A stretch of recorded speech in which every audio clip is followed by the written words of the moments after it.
Ishimura. This is the emergency maintenance team of the USG Kellyan responding to your distress call. Isaac Clarke. What have you got, Isaac? Half the Ishimura's in the red. Engines, hull, the trams. Can you handle it alone? Fix the centrifuge. Get the fuel running.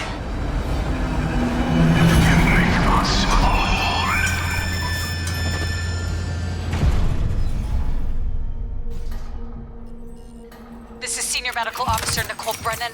Medical is overwhelmed. We need help.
Humanity will be made whole, Mr. Clarke.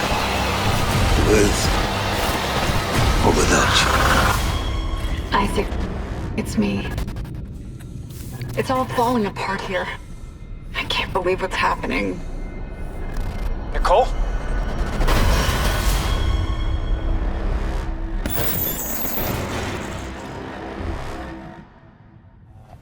We have the video of lights playing at the same time. Just a second. Okay. And there's some fantastic lighting. Yeah, absolutely. There we go. Yeah. Yeah, So the just like engine. we saw in the concept, it's dark. It's really hard to see what's out there, and we do that on purpose to contribute to the fear of the unknown, right? You don't know what's back there. We're doing that on purpose. But then there's just a little bit of life in there, just so that it's not a completely dead scene. And then as we look above us, we see the massive engine, and it makes us feel small and insignificant, right? It's looming.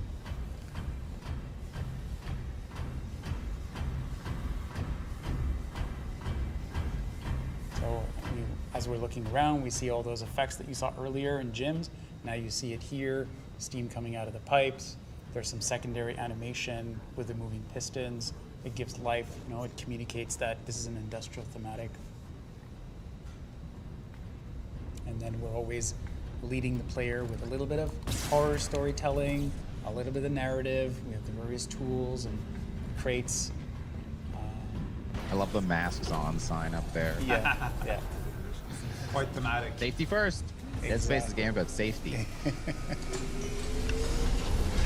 Okay, so in this state, now we're in a state where it's starting to, we've powered the room, so the engine is slowly starting to rotate, a little bit of life to it.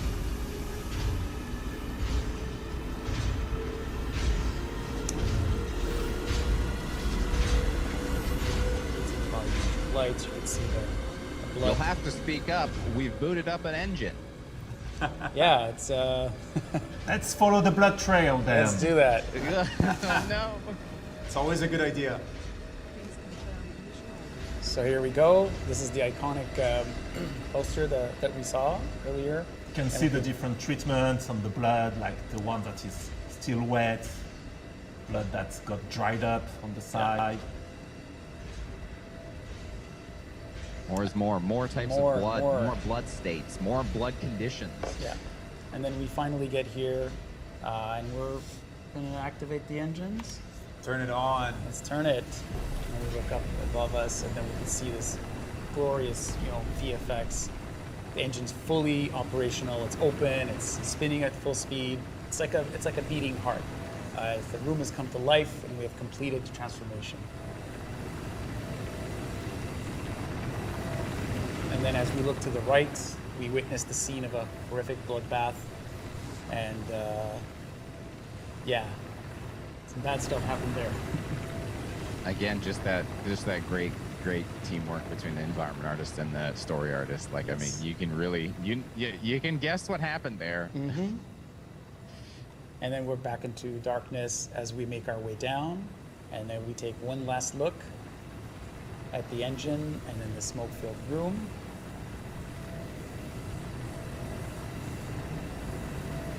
And that's it. There's those sparks. Yeah. And that's it for today. Horror pillar into this room with a bloody narrative scene on the bed and floor. We want to insinuate that something horrible happened here and give that sense of danger looming around every corner. Thank you for joining us on this behind-the-scene look at the environment art process. Atmospherics. So here I am in another test map. I have a few debug lights floating around so we can see what's happening here. I'll just back up and start one of our Steam effects. So what do we have here? It's a volume-based 3D simulation.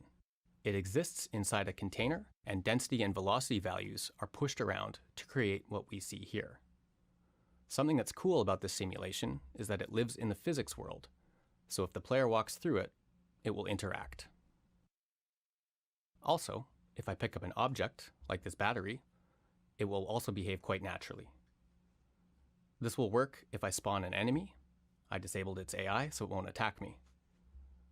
As you can see, the steam will collide and interact with him too.